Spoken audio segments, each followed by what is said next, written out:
Item ಯಾವುದೇ ಇರಲಿ try ಮಾಡಿ ಆಚಿ ಚಿಕನ್ ಮಸಾಲಾ. ಟ್ರಂಪ್ ಡೆಡ್ಲೈನ್ ಢವಢವಕ್ಕೆ ತಾತ್ಕಾಲಿಕ ಬ್ರೇಕ್ ಬಿದ್ದಿದೆ. ತಾತ್ಕಾಲಿಕವಾಗಿ ಕದನ ವಿರಾಮವನ್ನ ಘೋಷಿಸಿದ್ದಾರೆ ಡೊನಾಲ್ಡ್ ಟ್ರಂಪ್. ಇರಾನ್ ವಿರುದ್ಧ 2 ವಾರ ದಾಳಿಯನ್ನ ನಡೆಸದಿರೋಲು ಒಪ್ಪಿಗೆಯನ್ನ ನೀಡಲಾಗಿದೆ. ಟ್ರಂಪ್ ಡೆಡ್ಲೈನ್ ನೀಡಿದ್ರು. ಈ ಒಂದು ಡೆಡ್ಲೈನ್ ಢವಢವಕ್ಕೆ ಸದ್ಯ ಬ್ರೇಕ್ ಬಿದ್ದಿದೆ.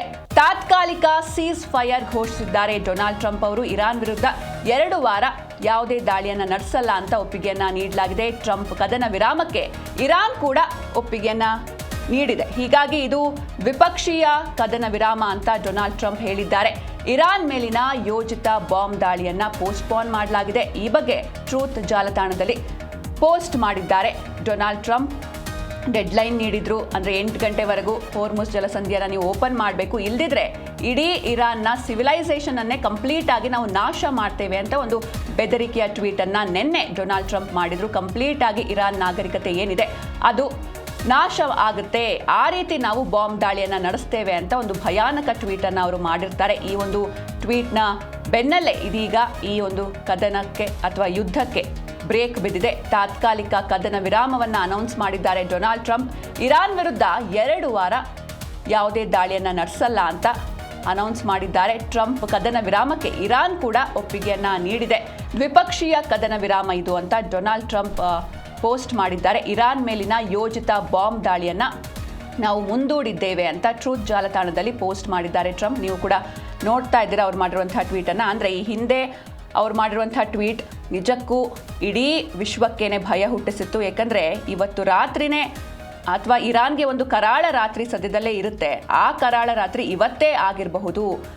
ಇವತ್ತು ರಾತ್ರಿ ಕಂಪ್ಲೀಟ್ ಆಗಿ ಇರಾನ್ನ ಸಿವಿಲೈಸೇಷನ್ ನಾಶ ಆಗುತ್ತೆ ಅಂತ ಒಂದು ಭಯಾನಕ ಟ್ವೀಟ್ ಮಾಡಿರ್ತಾರೆ. ಹೀಗಾಗಿ ಇಡೀ ವಿಶ್ವವೇ ಕಾದು ನೋಡ್ತಾ ಇತ್ತು ಏನಾಗಬಹುದು ಮುಂದೆ, ಯುದ್ಧ ಯಾವ ರೀತಿ ಸಾಗಬಹುದು, ಇರಾನ್ ಕಂಪ್ಲೀಟ್ ಆಗಿ ನಾಶ ಆಗುತ್ತಾ ಏನು ಎತ್ತ ಅಂತ ಎಲ್ಲರೂ ಕೂಡ ಕಾಯ್ತಾ ಇದ್ರು. ಆದರೆ ಇದೀಗ ಕದನ ವಿರಾಮ ಘೋಷಣೆ ಆಗಿದೆ. ಅಮೆರಿಕ ಅಧ್ಯಕ್ಷ ಡೊನಾಲ್ಡ್ ಟ್ರಂಪ್ ಇರಾನ್ ವಿರುದ್ಧದ ಮಿಲಿಟರಿ ಕಾರ್ಯಾಚರಣೆಯನ್ನು 2 ವಾರಗಳ ಕಾಲ ತಾತ್ಕಾಲಿಕವಾಗಿ ಸ್ಥಗಿತಗೊಳಿಸಿದ್ದಾರೆ. ಇರಾನ್ನ ಇಂಧನ ವಲಯದ ಮೇಲಿನ ದಾಳಿಯನ್ನ ಕದನ ವಿರಾಮ ಒಪ್ಪಂದಕ್ಕೆ ಅವಕಾಶ ನೀಡಲು ಈ ನಿರ್ಧಾರವನ್ನು ತೆಗೆದುಕೊಳ್ಳಲಾಗಿದೆ. ಹೀಗೆ ಈ ಅವಧಿಯಲ್ಲಿ ಇಸ್ಲಾಮಾಬಾದ್ನಲ್ಲಿ ಮಾತುಕತೆಗಳು ನಡೀತಾ ಇವೆ. ಹಾಗೆ ಇರಾನ್ನ 10 ಅಂಶಗಳ ಪ್ರಸ್ತಾವನೆಯನ್ನು ಪರಿಗಣಿಸಿ 2 ವಾರಗಳ ಕಾಲ ಡಬಲ್ ಸೈಡೆಡ್ ಕದನ ವಿರಾಮವನ್ನು ಘೋಷಿಸಲಾಗಿದೆ. ಇರಾನ್ ಹೋರ್ಮುಜ್ ಜಲಸಂಧಿಯನ್ನು ಸಂಪೂರ್ಣವಾಗಿ ಮತ್ತು ಸೇಫ್ ಆಗಿ ಓಪನ್ ಮಾಡಿದ್ರೆ ಮಾತ್ರ, ಅಂದರೆ ಓಪನ್ ಮಾಡೋದಕ್ಕೆ ಅವರು ಒಪ್ಪಿಗೆ ನೀಡಿದ್ದಾರೆ ಅಂತ ಹೇಳ್ತಾ ಇದ್ದಾರೆ ಟ್ರಂಪ್ ಅವರು.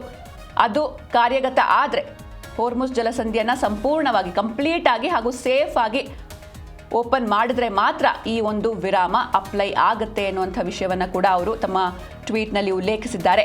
ಮಿಲಿಟರಿ ದಾಳಿಯ ನಡುವಿನ ಕೆಲವೇ ಗಂಟೆಗಳ ಮೊದಲು ಈ ಒಂದು ಘೋಷಣೆ ಮಾಡಲಾಗಿದ್ದು, ಪಾಕಿಸ್ತಾನದ ಪ್ರಧಾನಿ ಶಹಬಾಜ್ ಶರೀಫ್ ಮನವಿಯ ಮೇರೆಗೆ ಈ ನಿರ್ಧಾರ ಕೈಗೊಳ್ಳಲಾಗಿದೆ ಎನ್ನುವಂಥ ಮಾಹಿತಿಗಳು ಕೂಡ ಸಿಗ್ತಾ ಇದೆ. ಹೋರ್ಮುಜ್ನಲ್ಲಿ ಮುಕ್ತ ಸಂಚಾರಕ್ಕೆ ಇರಾನ್ ಒಪ್ಪಿಗೆಯನ್ನು ನೀಡಿದೆ, ಅಂದರೆ ಒಪ್ಪಿಗೆಯನ್ನು ನೀಡಿದೆ, ಆದರೆ ಅದನ್ನು ಕಾರ್ಯಗತ ಮಾಡುತ್ತಾ ಇಲ್ವಾ ಅಂತ ನೋಡಬೇಕಿದೆ. ಹೋರ್ಮುಜ್ ತೆರೆಯೋದಕ್ಕೆ ಇರಾನ್ ಒಪ್ಕೊಳ್ಬೇಕು, ಈ ಷರತ್ತಿನ ಮೇಲೆ ಕದನ ವಿರಾಮವನ್ನು ಘೋಷಿಸಿದ್ದೇನೆ ಅಂತ ಟ್ರೂತ್ ಜಾಲತಾಣದಲ್ಲಿ ಪೋಸ್ಟ್ ಮಾಡಿದ್ದಾರೆ ಟ್ರಂಪ್ ಅವರು. ಹೋರ್ಮುಜ್ನಲ್ಲಿ ಮುಕ್ತ ಸಂಚಾರಕ್ಕೆ ಇರಾನ್ ಒಪ್ಪಿಗೆಯನ್ನು ನೀಡಿದೆ ಅಂತ ಹೇಳಿದ್ದಾರೆ. ಹಾಗೆ ಇದನ್ನು ಓಪನ್ ಮಾಡಬೇಕು, ಬರೀ ಮಾತಲ್ಲಿ ಹೇಳೋದಲ್ಲ, ಸೇಫ್ ಆಗಿ ಹಾಗೂ ಕಂಪ್ಲೀಟ್ ಆಗಿ ಹೋರ್ಮುಜ್ ಜಲಸಂಧಿ ಓಪನ್ ಆಗಬೇಕು. ಈ ಒಂದು ಷರತ್ತಿನ ಮೇಲೆ ನಾನು ಸೀಸ್ ಫೈರ್ ಅನ್ನು ಘೋಷಣೆ ಮಾಡಿದ್ದೇನೆ ಅಂತ ಟ್ರೂತ್ ಜಾಲತಾಣದಲ್ಲಿ ಪೋಸ್ಟ್ ಮಾಡ್ಕೊಂಡಿದ್ದಾರೆ ಟ್ರಂಪ್ ಅವರು. ಹೀಗಾಗಿ ಮುಂದೆ ಹೋರ್ಮುಜ್ ಜಲಸಂಧಿ ಓಪನ್ ಆಗುತ್ತಾ, ಸೇಫ್ ಆಗಿರುತ್ತಾ, ಕಂಪ್ಲೀಟ್ ಆಗಿ ಓಪನ್ ಆಗುತ್ತಾ, ಎಲ್ಲ ಹಡಗುಗಳು ಅದರ ಮುಖಾಂತರ ಪಾಸ್ ಆಗೋದಕ್ಕೆ ಒಂದು ಪರ್ಮಿಷನ್ ಸಿಗುತ್ತಾ, ಇದರ ಮೇಲೆ ಈ ಸೀಸ್ ಫೈರ್ ನಿಂತಿದೆ. ಹೀಗಾಗಿ ಮುಂದೆ ಏನಾಗುತ್ತೆ ಅಂತ ಕಾದು ನೋಡಬೇಕಿದೆ. ಅಂದರೆ ಮೊದಲಿಗೆ ಈ ಒಂದು ಯುದ್ಧ ಆರಂಭವಾಗಿದ್ದು ಫೆಬ್ರವರಿ 28ಕ್ಕೆ ಶನಿವಾರ. ಅವತ್ತು ಆರಂಭವಾದಾಗ ಆ ಮೊದಲನೇ ದಿನ, ಅವತ್ತಿನ ದಿನ ರಾತ್ರಿನೇ ಇರಾನ್ನ ಸುಪ್ರೀಂ ಲೀಡರ್ ಖಮೆನಿ ಹತ್ಯೆ ಆಗುತ್ತೆ. ಇದಾದ ಬಳಿಕ ಇರಾನ್ ಕಂಪ್ಲೀಟ್ ಆಗಿ ಸರೆಂಡರ್ ಆಗುತ್ತೇನೋ ಅಂತ ಎಲ್ಲರೂ ಅಂದ್ಕೊಂಡಿದ್ರು, ಯಾಕಂದರೆ ಸುಪ್ರೀಂ ಲೀಡರ್ನೇ ಹತ್ಯೆ ಮಾಡಲಾಗಿತ್ತು. ಆದರೆ ಅಲ್ಲಿಂದ ಇರಾನ್ ಕೌಂಟರ್ ಅಟ್ಯಾಕ್ ಮಾಡೋದಕ್ಕೆ ಶುರು ಮಾಡ್ತು. ಎಲ್ಲೂ ಕೂಡ ಸರೆಂಡರ್ ಆಗಿಲ್ಲ, ಎಷ್ಟೇ ಬೆದರಿಕೆ ಹಾಕಿದ್ರು ಕೂಡ. ಯಾಕಂದರೆ ಅಮೆರಿಕ ಅಧ್ಯಕ್ಷ ಡೊನಾಲ್ಡ್ ಟ್ರಂಪ್ ಅವರು ಕ್ಷಣಕ್ಕೊಂದು ಹೇಳಿಕೆ, ದಿನಕ್ಕೊಂದು ಹೇಳಿಕೆಯನ್ನು ನೀಡ್ತಲೇ ಇದ್ರು, ಬೆದರಿಕೆಯನ್ನು ಹಾಕ್ತಲೇ ಇದ್ರು, ಎಚ್ಚರಿಕೆಯನ್ನು ನೀಡ್ತಲೇ ಇದ್ರು. ಆದರೆ ಯಾವುದಕ್ಕೂ ಇರಾನ್ ಬಗ್ಗಿರಲಿಲ್ಲ. ಹಾಗೆ ನಾವು ನೋಡ್ತಾ ಹೋಗೋದಾದ್ರೆ ಅಮೆರಿಕ ಹಾಗೂ ಇಸ್ರೇಲ್ ಯಾವಾಗ ದಾಳಿಯನ್ನು ಮಾಡ್ತು, ಎಲ್ಲೂ ಎಚ್ಚರಿಕೆಯನ್ನು ಕೊಟ್ಟು ದಾಳಿಯನ್ನು ಮಾಡಿರಲಿಲ್ಲ. ಇಮಿಡಿಯೇಟ್ ಆಗಿ ಅಟ್ಯಾಕ್ ಮಾಡಿದ್ದು. ಅದು ಕೂಡ ಇರಾನ್ನ ಶಾಲೆಗಳಾಗಿರ್ಬೋದು, ಹಾಸ್ಪಿಟಲ್ಗಳಾಗಿರ್ಬೋದು, ಈ ರೀತಿ ಜನರ ಮೇಲೇನೆ ಅತಿ ಹೆಚ್ಚಾಗಿ ದಾಳಿಯನ್ನು ಮಾಡಿದ್ದು. ಹೀಗಾಗಿ ಇರಾನ್ ಎಲ್ಲೋ ಸರೆಂಡರ್ ಆಗುತ್ತೆ ಅಂತ ಅಂದ್ಕೊಂಡಿದ್ರು, ಆದರೆ ಸರೆಂಡರ್ ಆಗಲಿಲ್ಲ.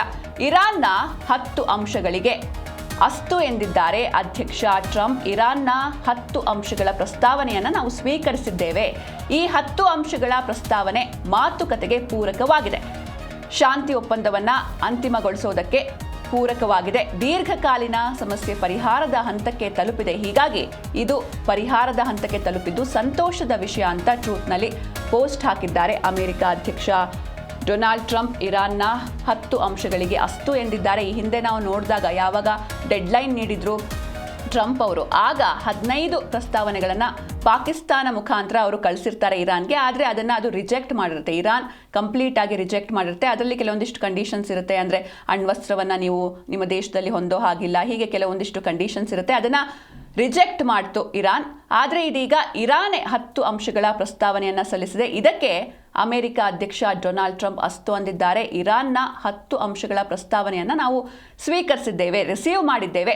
ಈ 10 ಅಂಶಗಳ ಪ್ರಸ್ತಾವನೆ ಮಾತುಕತೆಗೆ ಪೂರಕವಾಗಿದೆ, ಶಾಂತಿ ಒಪ್ಪಂದವನ್ನು ಮಾಡ್ಕೊಳ್ಳೋದಕ್ಕೂ ಕೂಡ ಇದು ಪೂರಕವಾಗಿದೆ, ದೀರ್ಘಕಾಲೀನ ಸಮಸ್ಯೆ ಪರಿಹಾರದ ಹಂತಕ್ಕೆ ತಲುಪಿದೆ. ಹೀಗಾಗಿ ಇದು ಪರಿಹಾರದ ಹಂತಕ್ಕೆ ತಲುಪಿದ್ದು ಒಂದು ರೀತಿ ಸಂತೋಷದ ವಿಷಯ ಅಂತ ಟ್ರೂತ್ನಲ್ಲಿ ಪೋಸ್ಟ್ ಹಾಕಿದ್ದಾರೆ ಡೊನಾಲ್ಡ್ ಟ್ರಂಪ್. ಈ ಒಂದು ಯುದ್ಧದಲ್ಲಿ ಸಾಕಷ್ಟು ಅಮಾಯಕರ ಬಲಿಯಾಗಿದೆ. ನಾನು ಆಗಲೇ ಹೇಳ್ತಾ ಇದ್ದಂಗೆ ಇಸ್ರೇಲ್ ಹಾಗೂ ಅಮೆರಿಕ ಟಾರ್ಗೆಟ್ ಮಾಡಿದ್ದೆ ಸ್ಕೂಲ್ಗಳನ್ನು ಅಥವಾ ಹಾಸ್ಪಿಟಲ್ಸ್ಗಳನ್ನು, ವಿಶ್ವವಿದ್ಯಾಲಯಗಳನ್ನೇ ಇರಾನ್ನಲ್ಲಿ ಟಾರ್ಗೆಟ್ ಮಾಡಿ ಅಲ್ಲಿ ಸಾಕಷ್ಟು ಜನರ ಪ್ರಾಣಹಾನಿಯಾಗಿತ್ತು. ಪುಟ್ಟ ಪುಟ್ಟ ಕಂದಮ್ಮಗಳು ಕೂಡ ಬಲಿಯಾಗಿದ್ರು. ಹಾಗೆ ಇದಕ್ಕೆ ಕೌಂಟರ್ ಅಟ್ಯಾಕ್ ಮಾಡುತ್ತೆ ಇರಾನ್. ಅಂದರೆ ನಮ್ಮ ದೇಶದಲ್ಲಿ ಯಾವ ರೀತಿ ನೀವು ನಮ್ಮ ಸುಪ್ರೀಂ ಲೀಡರ್ನ ಹೊಡೆದು ಹಾಕಿದ್ರು, ಅದೇ ರೀತಿ ನಿಮ್ಮ ದೇಶದ ಪರಿಸ್ಥಿತಿ ಕೂಡ ಆಗುತ್ತೆ ಅಂತ ಕೌಂಟರ್ ಅಟ್ಯಾಕ್ ಮಾಡ್ತಲೇ ಬಂತು. ಇದು 1 ತಿಂಗಳಿಗೂ ಹೆಚ್ಚು ಕಾಲ ಈ ಒಂದು ಯುದ್ಧ ನಡೀತು. ಮಧ್ಯದಲ್ಲಿ ಅಮೆರಿಕ ಅಧ್ಯಕ್ಷ ಡೊನಾಲ್ಡ್ ಟ್ರಂಪ್ 5 ದಿನಗಳ ಕಾಲ ಕದನ ವಿರಾಮವನ್ನು ಘೋಷಣೆ ಮಾಡಿದ್ರು. ಹೋರ್ಮುಸ್ ಜಲಸಂಧಿಯನ್ನು ನೀವು ಓಪನ್ ಮಾಡಬೇಕು, ಜಲಸಂಧಿಯನ್ನು ಓಪನ್ ಮಾಡಲಿಲ್ಲ ಅಂದರೆ ಭಯಾನಕ ದಾಳಿಯನ್ನು ನಡೆಸ್ತೇವೆ ಅಂತ ಟೈಮ್ ಲೈನ್ ಕೊಟ್ಟಿದ್ರು. ಅದಾದಮೇಲೆ ಇದಕ್ಕೆ ಇರಾನ್ ಒಪ್ಪಿರಲಿಲ್ಲ. ಮತ್ತೆ 10 ದಿನಗಳ ಕಾಲ ಆ ಒಂದು ಟೈಮ್ ಲೈನ್ನ ಎಕ್ಸ್ಟೆಂಡ್ ಮಾಡಲಾಗಿತ್ತು. ಏಪ್ರಿಲ್ 6ನೇ ತಾರೀಕು ಅಂದರೆ ಮಾರ್ಚ್ 27ರಿಂದ ಏಪ್ರಿಲ್ 6ನೇ ತಾರೀಕುವರೆಗೂ ಮತ್ತೆ ಎಕ್ಸ್ಟೆಂಡ್ ಮಾಡಿದ್ರು. 6ನೇ ತಾರೀಕು ರಾತ್ರಿ 8 ಗಂಟೆ ಒಳಗಡೆ ಹೋರ್ಮುಸ್ ಜಲಸಂಧಿ ಓಪನ್ ಆಗಬೇಕು ಅಂತ ಹೇಳಿದ್ರು. ಇಲ್ದಿದ್ರೆ ನಾವು ಇರಾನ್ ಮೇಲೆ ಒಂದು ರೀತಿ ಭಯಾನಕ ದಾಳಿಯನ್ನು ಮಾಡ್ತೀವಿ. ಎಷ್ಟರ ಮಟ್ಟಿಗೆ ಅದು ಎಫೆಕ್ಟ್ ಆಗಿರುತ್ತೆ ಅಂದರೆ ಇರಾನ್ ಡೈರೆಕ್ಟ್ ಆಗಿ ಶಿಲಾಯುಗಕ್ಕೆ ಹೋಗಬೇಕು, ಆ ರೀತಿ ನಾವು ಮಾಡ್ತೀವಿ, ಅಷ್ಟರ ಮಟ್ಟಿಗೆ ಅದು ಭಯಾನಕವಾಗಿರುತ್ತೆ ಅಂತ ಎಚ್ಚರಿಕೆಯನ್ನು ನೀಡಿದ್ರು. ಆದರೆ ಇದಕ್ಕೆ ಆ ಟೈಮ್ ಲೈನ್ ಅಥವಾ ಡೆಡ್ ಲೈನ್ ಮುಗಿತಾ ಬಂದರೂ ಕೂಡ ಇರಾನ್ ಕಡೆಯಿಂದ ಯಾವುದೇ ರೆಸ್ಪಾನ್ಸ್ ಇರಲಿಲ್ಲ. ನಾವು ಯಾವುದೇ ಕಾರಣಕ್ಕೂ ಒಪ್ಪಂದವನ್ನು ಮಾಡ್ಕೊಳ್ಳೋದಿಲ್ಲ, ನಾವು ಯಾವ ಒಂದು ಉದ್ದೇಶವನ್ನು ಇಟ್ಕೊಂಡು ನಿಮ್ಮ ಮೇಲೆ ಕೌಂಟರ್ ಅಟ್ಯಾಕ್ ಮಾಡೋದಕ್ಕೆ ಶುರು ಮಾಡಿದ್ವೋ ಆ ಉದ್ದೇಶಕ್ಕೆ ನಾವು ಬದ್ಧವಾಗಿದ್ದೇವೆ, ಯಾವುದೇ ಕಾರಣಕ್ಕೂ ನಾವು ಸರೆಂಡರ್ ಆಗೋದಿಲ್ಲ ಅಂತ ಇರಾನ್ ಹೇಳ್ಕೊಳ್ತಾ ಬಂದಿತ್ತು. ಹಾಗೆ ನಮ್ಮಂಥವ್ರು ನಿಮ್ಮಂಥವ್ರ ಜೊತೆಗೆ ಯಾವತ್ತಿದ್ರೂ ಒಪ್ಪಂದವನ್ನು ಮಾಡೋದಿಲ್ಲ ಅಂತ ಇರಾನ್ ಕಡೆಯಿಂದ ಒಂದು ಸ್ಪಷ್ಟನೆ ಬಂದಿತ್ತು. ಇದಾದ ಬೆನ್ನಲ್ಲೇ ಟ್ರಂಪ್ ಅವರು ಒಂದು ಬೆದರಿಕೆಯ ಒಂದು ಭಯಾನಕ ಟ್ವೀಟನ್ನು ನೆನ್ನೆ ಮಾಡಿರ್ತಾರೆ. ಅಂದರೆ ಡೆಡ್ಲೈನ್ ಮುಗಿತಾ ಇದೆ, ಆದರೂ ಕೂಡ ಇರಾನ್ ಕಡೆಯಿಂದ ಏನೂ ರೆಸ್ಪಾನ್ಸ್ ಇಲ್ಲ. ಹೀಗಾಗಿ ನಾವು ಇರಾನ್ ಮೇಲೆ ಭಯಾನಕ ದಾಳಿಯನ್ನು ಮಾಡ್ತೀವಿ. ಇನ್ನು 2-3 ದಿನಗಳಲ್ಲಿ ಅಥವಾ 2-3 ವಾರಗಳ ಕಾಲ ಈ ಒಂದು ಭಯಾನಕ ದಾಳಿ ನಡೆಯುತ್ತೆ. ಹಾಗೆ ಇರಾನ್ಗೆ ಇವತ್ತು ಒಂದು ರೀತಿ ಕರಾಳ ರಾತ್ರಿ ಆಗುತ್ತೆ. ಇಡೀ ಇರಾನ್ನ ಸಿವಿಲೈಸೇಷನ್ನೇ ನಾವು ನಾಶ ಮಾಡ್ತೀವಿ ಅಂತ ಹೇಳಿದ್ರು. ಅಂದರೆ ಅಲ್ಲಿ ಸಿವಿಲೈಸೇಷನ್ ಅಂತ ನೋಡ್ತಾ ಹೋಗೋದಾದ್ರೆ ಜನರ ಮೇಲೆ ಅಟ್ಯಾಕ್ ಆಗುತ್ತೆ.